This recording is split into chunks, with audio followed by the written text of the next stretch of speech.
Саламатсыңар урматтуу телекөрүүчүлөр. Биз кайрадан Мурас программасын сиздерге сунуш кылабыз. Анда эмесе Мурас программасына кош келиңиздер.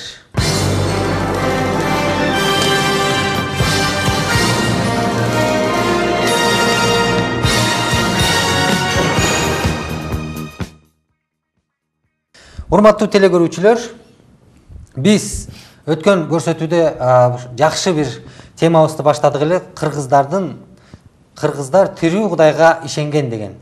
Анан биздин студиябызга кайрадан биздин конокторубуз Садык Дордоевич Өмүрзаков. Саламатсызбы? Илимдердин кандидаты Мамбеталиев Аскар, христианство тарыхынын изилдөөчүсү. Саламатсызбы? Саламатсыздар. Тыналиев Айтбек, Библия боюнча теолог. Саламатсыңбы? Саламатсыз. Демек, биз ошол өткөн баштаган жакшы ошол темабызды улантсак, кыргыздар тирүү Кудайга ишенген деген. Азыр мен ошол сөздү Аскар байке сизге берсем, сиз өзүңүздүн ошол оюңузду дагы бөлүшүп кетсеңиз. Изилдөө боюнча, туура айтты, жанагы несториандар бул жака келген боюнча. Негизи христиан деп аталыш бул Антиохия жыйында башталган. Антиохия жыйынга чейин, Антиохия деген азыркы Туркиядагы Антакия деп аталабы, азыркы аталыш боюнча. Ошол жердеги шаар, ошол Антакиядагы христиан деп аталышка чейин алар христиан деп аталган эмес, Исанын шакирттери негизи. Анан ошо Антакияга келгенден кийин баягы саясий христиандык патриархтардын, баягы чоң жетекчилердин, пасторлардын арасында бири-бирин көрө албастык болуп, мен тарыхчы болгондон кийин бул жерин дагы ачык эле айтып коюшум керек. Турцияда талаша кетишип, анан бул байке айткандай 3-4 кылымда Нестор деген аксакалды, ал өзү Сирия, ирандык болгон, теги кууп жиберген, сен деген эрес экенсиң деп. Көп жылдар бою аны жалган окутуу, эрес деп жүрдү. Бирок ошол Нестор аксакалдай бул өзү негизи азиат да, теги. Нестор аксакалдай жакшы кабарды жан дили менен тараткан, андай несториандардай өмүрүн курмандыкка берген адамдар аз болгон да. Буларды батыш христиандары чыгышка кубалап жибергенден кийин, булар чыгыштагы бардык элдер менен өтө ынтымактуу болушкан. Кыргыздар менен дагы, уйгурлар менен дагы, Кытайга барганда Кытайлар дагы булар жакшы кабыл алган. Анткени булар ал элдерди сыйлап, ал элдер үчүн чындап күйгөн эмелер болгон. Ал элдерди эч качан басып алган эмес, колония кылган эмес. Ийгилиги көп болгон. Бирок башка христиан тармактары, мисалы үчүн православдар буларды көрө алган эмес, ачык айтыш керек. Ошонун негизинде булар жок болуп кеткен да Кыргызстанда. Мен эми ошонун тиги биринчисин айттым, бул монгол талааларындагы, монголдордун арасындагы христианствонун чегинде кыргыздар азыр айтып атпайбы, динге анча берилген эмес деп. Христианстводун кээ бир уруулары болгон, мына азыр айтайын. Найман уруусу, Керей уруусу, булар казактарда да бар албетте, башкаларда да бар. Меркит уруусу, булар өтө берилген, христианга берилген кишилер болгон. Азыр айтсам, мына кээ бирлери ишенбейт. Анткени адамдардын баарын кийинки убактарда тарых мындай бурмаланып кетти да.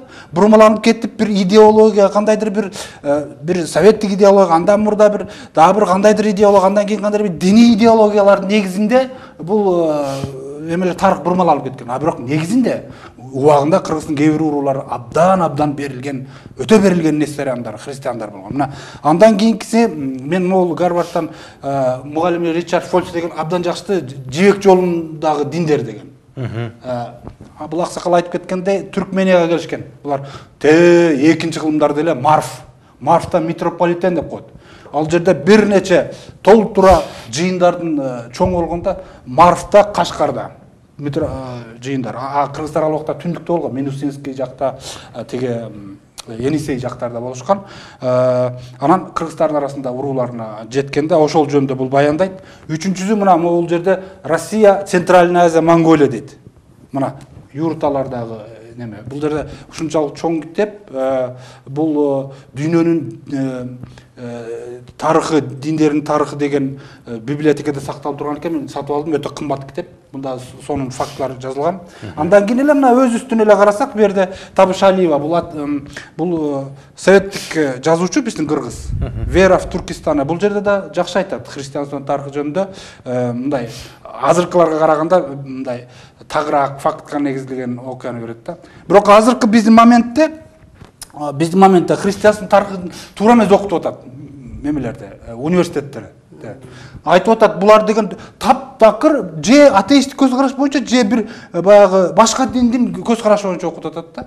Bir жаққа тартып. Христианство бір наивный, бір қандайдыр тура емес тарих жоқ. Bir де кітап жоқ. Ошол кітапты шығарып берсе жақсы болады еді. Шындық болуш керек. Мен өткенде жазып тұрып бір университеттің мұғалімдеріне, профессорына барып айттым. Мына мен жаздым христианство тарихы бойынша, мындай екен, қырғыздың көп рулары христиан болған екен, біздің балдар деген шындықты үйреніш керек, анткени біз аны азыркы китептер бойынша оқыта берсек, алар туура эмес көз карашты болуп калса, тиякка чыкканда шылдың болобуз десем, тигил айтат, керек болсо, азыр чын болсо да азыр чыгарбай эле койгонуң жакшы дейт. Аны мен айтып, чындыкты кантип жазып койсоң, чындыкты айтыш керек десем, кээде чындыкты айтпай эле коюш керек дейт. Көрдүңбү? Чындыктан коркот биздин көп адамдар. Bir dinge etken. Анда профессор боло албайт ал адам. Профессор окумуштуу киши эч бир динге, эч бир идеология эметпей, факты болгондой жазыш керек. Анан мен ойлоп атам, баары бир чыгарып көрсөмбү депчи. Анткени бул милдет. Коперник деле жер тоголок деген үчүн өлтүргөн. Чыгарыш керек. Мындан кийин бул эң акыркы соңку тарых, жакшы документ, но Герман Янсен бизге келген меннониттер бул мындан 2 кыл мурда Россиядан көчүп келген биздин баптисттер жөнүндө. Меннониттердин аталары баптисттер, булардын тарыхындагы бизде традициялуу, булардын да тарыхы эмеси, тамыры Кыргызстанда чоң. Кыргызстандагы көп айылдарды ушулар негиздеген. Ушулардан кийин эмки тарых башталган. Мына бул 5 китепти мен жөн эле мисалга катарап келдим. Мен үйдө толтура, момундай китептерди окуп чыктым толтура. Анан ошол китептер жазылган жерлерге барып келдим. Жана мен айткан жерлерге, Ак Бешимге барып келдим, Краснореческе, эмеге барып келдим, Ташрабат ушул жактарга. Тарткан жоксуңбу? Сүрөттөрү менен барын тартып алдым. Элдерден сурадым, издерин, тиги китепте жазылгандар текшериш үчүн өз көзүм менен көрөйүн деп. Далил болуш үчүн. Далил көрөйүн деп көрүп, ишенип келдим да, мен эгерде эме болгум келбейт да, бир христиандардын жетегинде кетип калгым келбейт. Же мусулмандардын жетегинде кетип калгым келбейт менчи. Мен тарыхты так кандай жазып калтырыш керек. Антипизик калыс. Антипизик сыртка чыкканда уят болуп калып атабыз. Алар айтып атат, сен тияктын эме өзүңдүн идеологыңда маңкур сыяктуу сүйлөп атасың дейт да тигилерчи. Чынында андай болгон эмес десе, оозун жаап калат экенсиң. Анткени дүйнө чоң, Кыргызстан кичинекей. Биздин эле ойдой болбош керек. Чыныгы так болуш керек. Кандай болсо ошондой жазып чыгарышыбыз керек. Тарых деген негизи ал адамдардын жашоонан алынган чындык болуш керек. Тарыхты эч качан биз өзүбүздүн оюбуз менен бурмалап, же болбосо кандайдыр бир бүгүнкү күндөгү, бүгүнкү шартка, заманага байланыштуу биз бурмалаганга укугубуз жок. Тарых андай нерсе эмес. Тарых бул идеология эмес. Бүгүн биз мындай көз карашта жашайбыз, эртең мындай көз карашта жашайбыз деген. Тарых деген бул из калтырган, бул чындык, бул сактала турган, бул кылымдан кылымга, атадан балага өтө турган нерсе деп мен ишенем. Ошон үчүн мен сиздин көз карашыңызга толук макулмун. Чындыкты негизи жарыкка чыгарыш керек. Чындык дайыма жарыкта болуш керек. Ошон үчүн Кудай ушул өзүнүн китебин жазганда дагы ушул Библия болобу же Кудайдын дагы ушундай бир чындык нерселери бул тарых боюнча, тарых сыяктуу бул кала берген. Эч ким аны бурмалаганга укугу болгон эмес. Ошон үчүн бул мен дагы сиздин оюңузга туура кошулгум келет. Дагы бир кошумуп коеюн. Эме христианство, несторианствонун тарыхы кыргыздарда исламга караганда мурдараак болгон да, улуу. Айтып атпайбы, кыргыздар дайым эле мусулман болгон же теңир болгон деп. Мен калыс кишиге айтайын, кыргыздар көбүрөөк мусулман болгонго караганда христиан болгон. Христиандар исламга караганда мурдараак келген кыргыздаргачы. Вот ушул фактты айтып коюшум керек. Анткени чындыкты айтышым керек да. Жаман көрүнөмбү, жаман көрүнбөймбү, бул китептер жазылган. Мен ойлоп тапкан жокмун, мен өзүм көргөн, окуган нерсемди айтып койсом болбойт. Чоң рахмат Аскар байке. Айтбек, ушул боюнча сен эгерде кошумчалай турган болсоң, кошумчалап кетсең болот. Эми тарых боюнча айтсак, мен андан да мурункун айтат элем да. Азыркы мисалы биздин эле тарыхчылар, кыргыз эле тарыхчылар, ошол эле чет элдик, бул Европа, германдык, орус тарыхчылар айтып атпайбы? Кыргыздар силердин ата теңер гундар деп. Туурабы? Ал баары эле ошентип айтып атат. А эгер гундарды эле карап көрсөк, алардын эле арасында илгери эле машаякчылар болгон. Мен эле билгеним 5-6 бир ханы христиан болгон да гундар. Мисалы Аттиланын эле чоң атасы Харатон, ал да христиан болгон. Данат, Аттиладан кийинки деле падышалар бар ушундай 2-3 христиан болгон да. Эгер ошону ата тегибиз, ата бабабыз десек, биздин кыргыздын ата бабабыз илгери эле христиан болуп келатат. Бул тарых. Чоң рахмат. Биз өткөн көрсөтүүдө ушул тарых жөнүндө бир кеңири сүйлөштүк. Жакшы, биз тереңине кирдик. Биз ушул христианствонун негизи эле ушул кыргыздардын тирүү Кудайга ишенүүнө биз ар бир китептерден, интернет материалдардан, булактардан баардыгын далил негизинде, бул жөн эле ойдон алган сөз эмес, биз далилдеп сүйлөштүк. Эми мен бүгүн ушул көрсөтүүдө ушул келишим жөнүндө дагы токтолсок деген бир оюм бар. Ушул эгерде эл ушул Кудайга ишенсе, ушул Кудай менен болгон бир келишими болуш керек. Ушул келишимди кандай сактаган, кандай ушул салттарга айланган, анан кандай ушуларды кармап келген. Анткени бу дагы маанилүү нерсе деп ойлойм. Бул азыркы өткөн тарыхты айтпадыкпы? Ооба. Тарых боюнча кыргыздын машаякчы экенин айтпадыкпы? Анан азыр Библия аркылуу, Кудайдын сөзү аркылуу келишим жөнүндө айтсак болот да. Кыргызда кол алышуу салты болуптур да. Кол алышуу. Мойтипчи. Анан бул жөн эле кол алышуу эмес экен да, бул кол алышуу мындай эмес. Бул кол алышуу салты, бул келишим. Бул антташуу, убадалашуу. Мурда Кыргызда деген айтып койчу экен. Кол бул Кудайдын мөөрү депчи кыргыздар. Анан бул уже бул келишим да, бул аябай.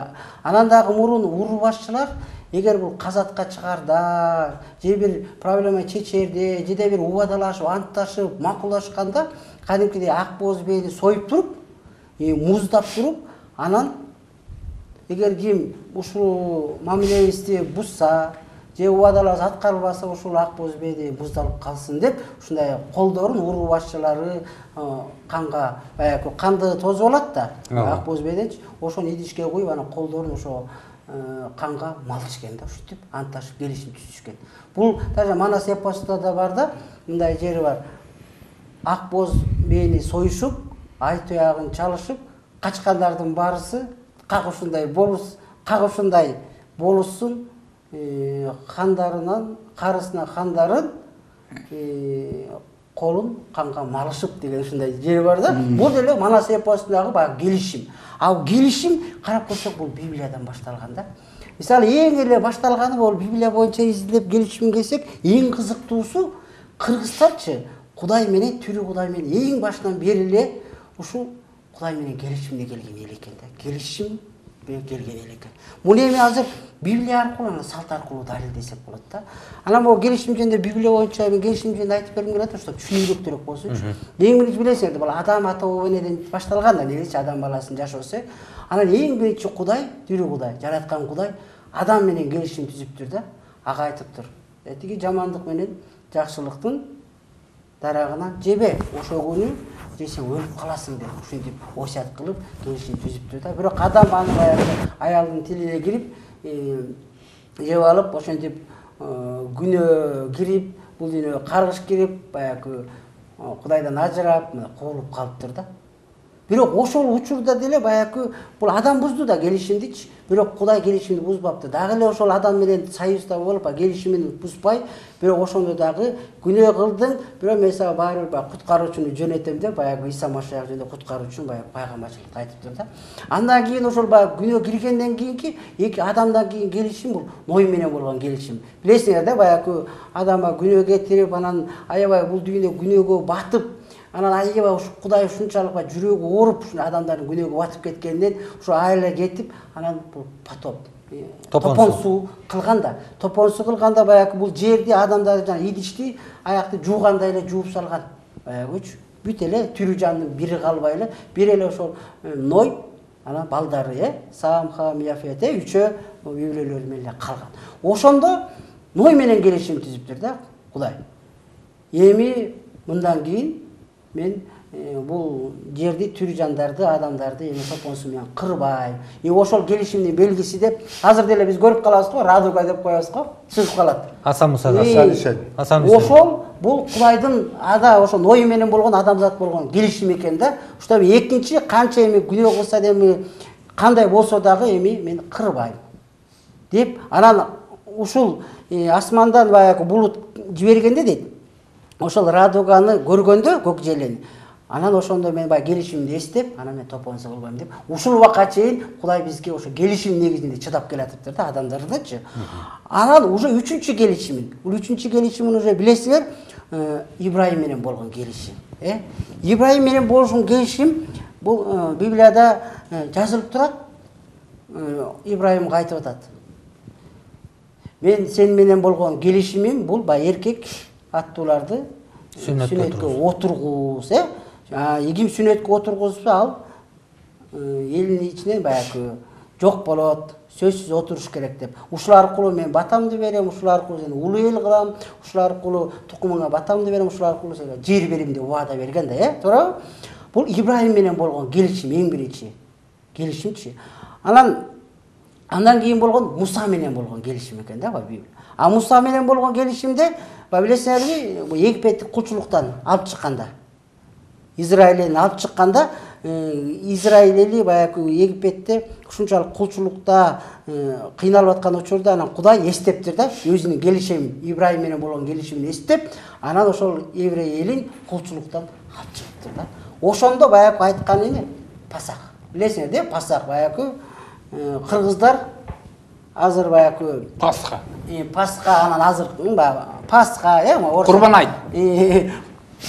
Кыргыздар баягы айтпадык элек. Пасханы бул баягы кыргыздар бир койду алып келип эле, бир боз үйгө 2-3 үй биле чогулуп туруп эле бир жеп коюп, сөөгүн сындырып, ошонун баардыгы эле келген бул Пасха экен да. Кыргыздар дайым эле ошо Пасха кылып келиптир, ошо жегени мененчи. Андан кийинки келишими бул жанакы келишим сандык. Келишим сандык. Муну дагы айтат го, Кудай тиги Мусагачы сандыкты жаса дагы ичине баягы 10 осуятты ичине салып кой, Кудайдын сөзүн салып кой деп. Туурабы? Ал келишим. Келишим сандыгы. Келишим сандыгы дагы бул кыргыздын баягы жана Пасах. Бул мындан ачканда келишим сандыгы Муса менен болгон келишим, андан кийинки Бөөт менен болгон келишим, анан эң эмеси бул Иса Машах менен болгон келишим, жаңы келишим деп коет. Библия экиге бөлүнөт да, эски келишим анан жаңы келишим деп. Ушул келишимдин баардыгында кыргыздар болуп келиптир да. Эми ошону баягы салт аркылуу карап көрсөк да.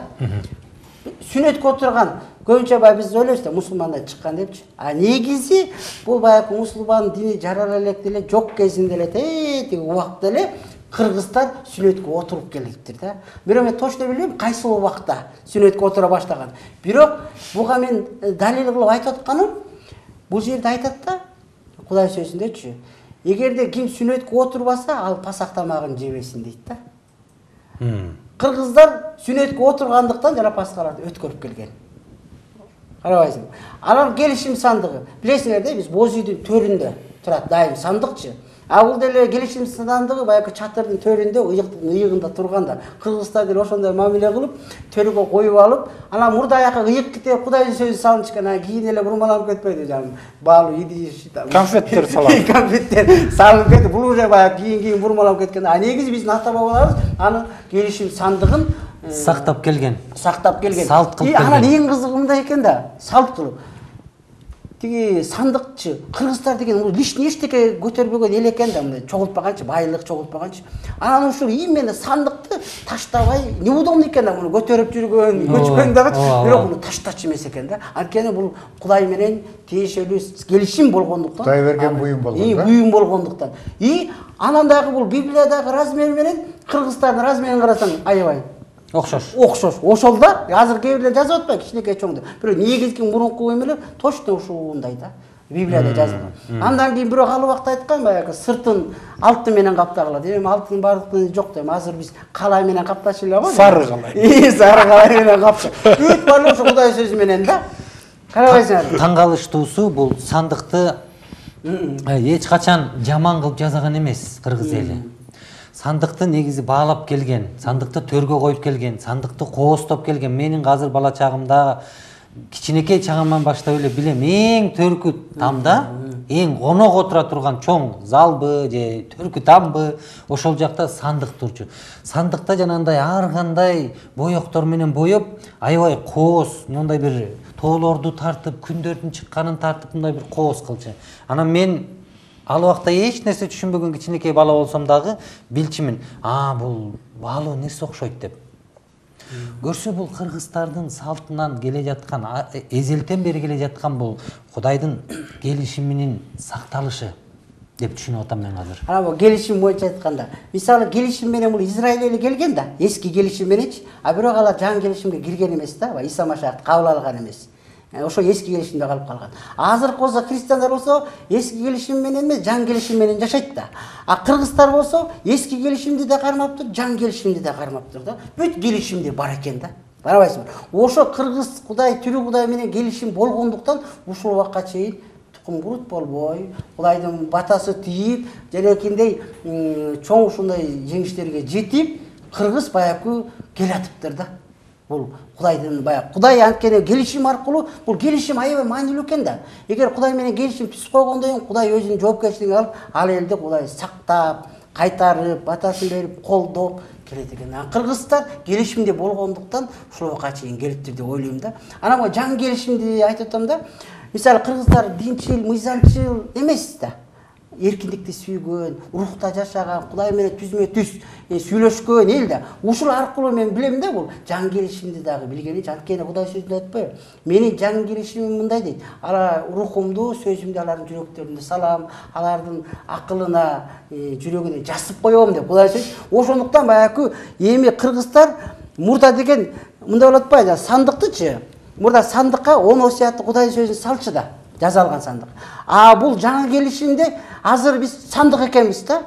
Кудай өзүнүн баягы осуятын, руху, сөзүн биздин жүрөгүбүзгө салып койгон. Кымбат баалуу идиш сыяктуу. Азыр биз уже сандык болуп атабыз да. Сандык эми бизге деген ичибизде. Кудайдын сөзү, Кудайдын руху, Кудайдын мыйзамы биздин ичибизге салып койгон. Айтбек, ушул жерден сен аябай жакшы сөздөрдү айтып атасың. Эмки көрсөтүүдө биз ушул адамдардын, кыргыздардын оозундагы, жүрөгүндөгү макал, лакап, ооз-эки тарых жөнүндө сүйлөшөбүз. Бул азыркы ушул айткан сөзүңө аябай бир далил болот деп мен ишенем. Садык байке өткөндө сиз өткөн көрсөтүүдө сиз айтып кеттиңиз, кыргыздардын салттары тууралуу, жанагы койду сойгондо тарамыштарын жебегиле, да жанагы ушундай бир ушулар жөнүндө да бир кеңири айтып берсеңиз, анткени ушул келишимге байланыштуу нерселер жөнүндө айткансыз. Эгерде кыргыз эли ушу келишимди билбесе, эки китепти окубаса, бул жашоосундагы азыр салт болуп калган, жана өткөндө айткан, бул малды кандай кылып союп жеш керек, анан ошонун ичинде устукандаганда жанагы биз чотожулук менен эмети кашкажылык менен жамбаштын ортосундагы тарамышты жебейт дебеди беле? Ооба. Ошону жебейт деп.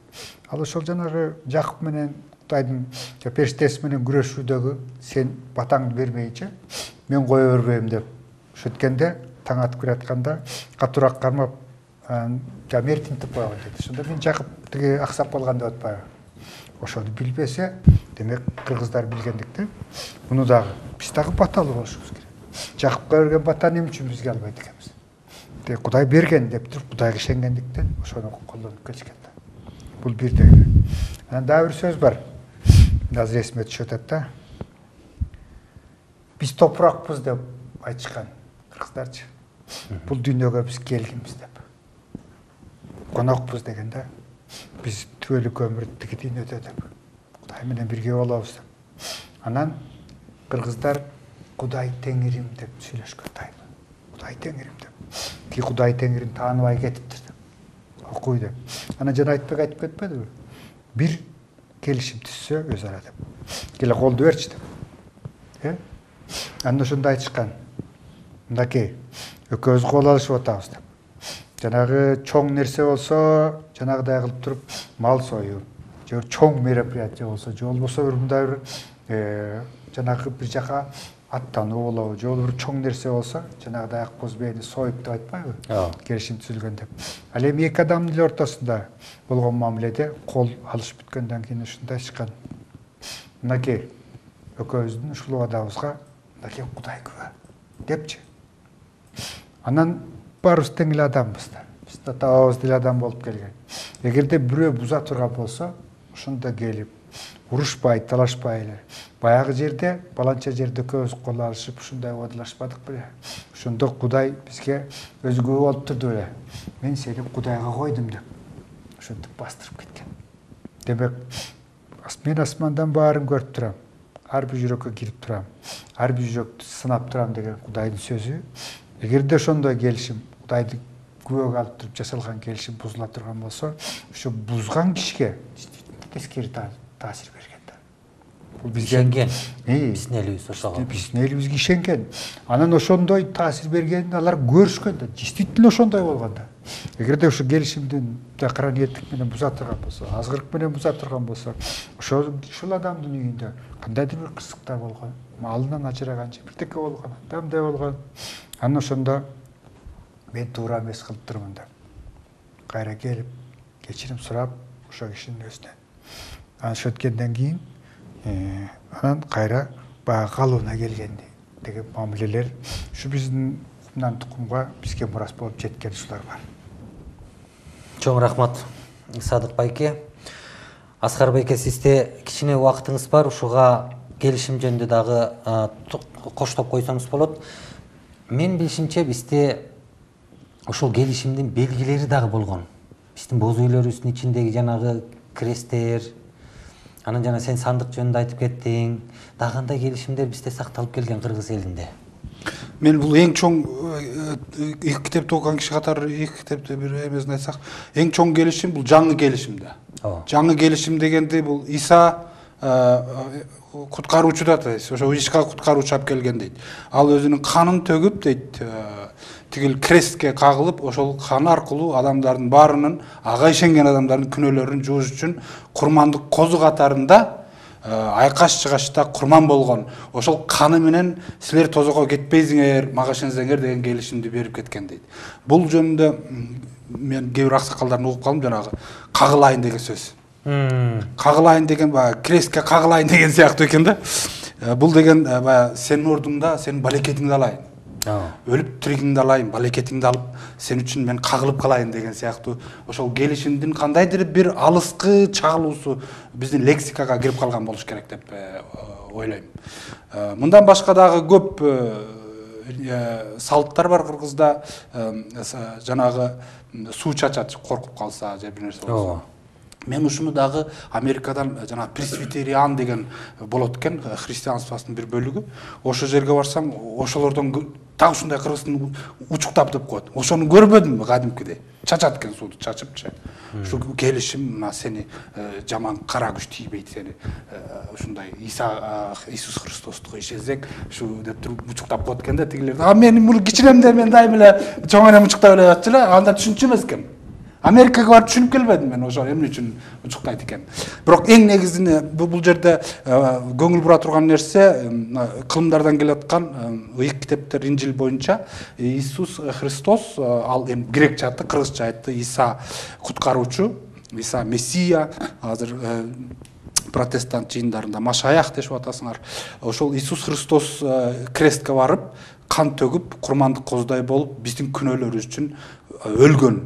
Ошол чоң келишимге Кудайчы ушуга ишенсең келишебиз, давай, сенин күнөөлөрүң бар, кечилди. Сен вообще тозокко барбайсың, всё, конец. Келиштик деген сөз. Ким ишенсе ошол келишим анын бетине мөөр болуп басылып калат экен. Урматтуу телекөрүүчүлөр, биздин бүгүнкү көрсөтүүбүздүн азыр аягына чыгып атабыз. Эмки көрсөтүүдө биз Кыргыз элиндеги ооз-эки тарых, макал лакап, кошок бул кандайча жаралган жана каяктан келген жөнүндө сүйлөшөбүз. Биз көрүшкөнчө сак саламатта калыңыздар. Кудайым силер менен болсун.